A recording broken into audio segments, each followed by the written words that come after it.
Well, tonight on Voices, we are reflecting on a historic 24 hours for our nation and looking at the path forward as Vice President Kamala Harris seeks the Democratic nomination for president. Good evening to you, everyone. I'm Taylor Epps. Michael Wooten on vacation tonight.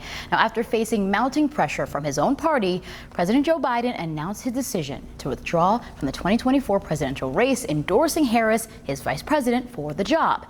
Harris herself speaking for the first time since receiving that endorsement during a brief address at the White House today.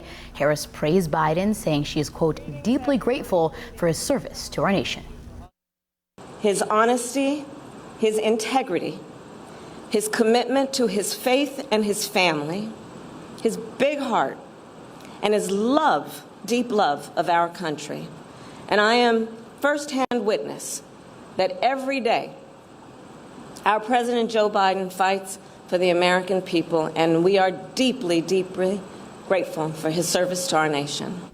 So what happens next? I'm going to be chatting with 7 News political analyst Bob McCarthy in just a moment. But first, let's take a moment to get to know the VP a little better. Harris is 59 years old, born in Oakland, California. She graduated from Howard University and the University of California Hastings College of Law. She was the district attorney for San Francisco from 2004 to 2011. She then served as a U.S. Senator for California between 2011 and 2017 before becoming the Vice President of the United States. I want to bring in now our political analyst Bob McCarthy, who's been on speed dial the past few weeks. Bob, it's a ton of deja vu here. Long time no see. Yes.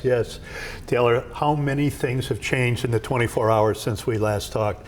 Last night, you and I discussed the possibility of all kinds of Democrats, major governors and senators and figures like that jumping into this race, and the possibility of a raucous open convention.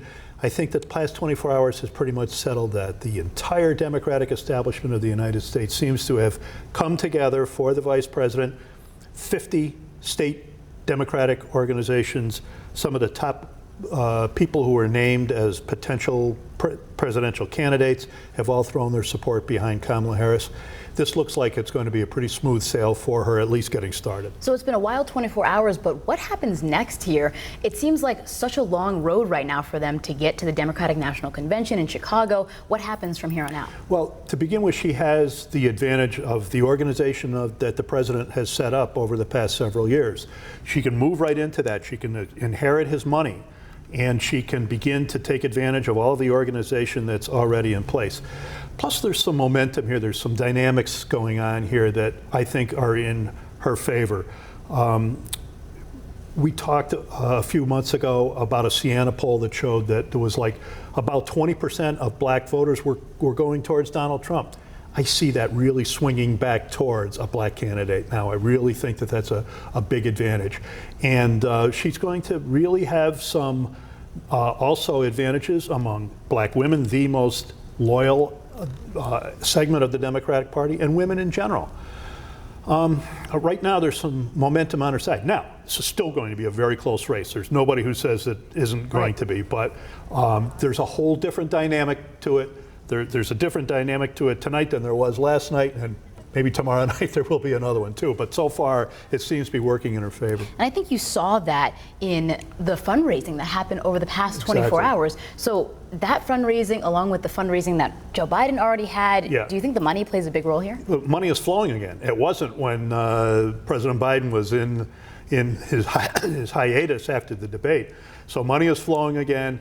You gotta have money. It's the mother's milk of politics, as we've always called it, and it's going to be coming. It will be in her favor. Trump's going to have money too. This thing is going to be a rip snorter, I think, as we go along. It's gotten so interesting over the past 2 weeks, 24 hours. Now we know that Trump has picked his running mate as J.D. Vance. A lot of talk already about who Kamala's VP pick would be. A lot of talks about Shapiro, California Governor Gavin Newsom, Transportation Secretary Pete Buttigieg. What will Democrats be looking for in a VP nominee?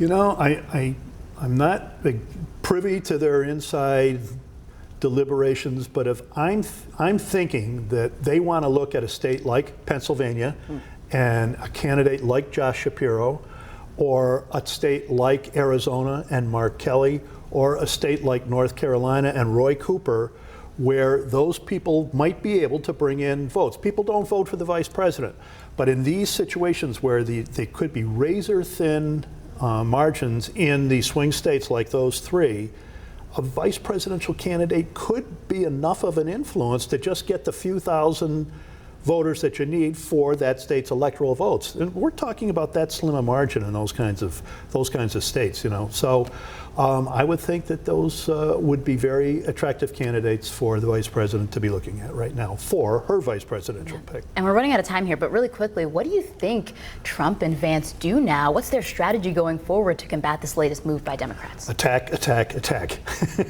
And I don't think we'll see any difference from that. Especially J.D. Vance, who will, I think, relish the traditional role of a vice presidential candidate as the attack dog in the thing. But, you know, Donald Trump has never shied away from that either. So we're going to see some fireworks on the campaign trail, I'm sure.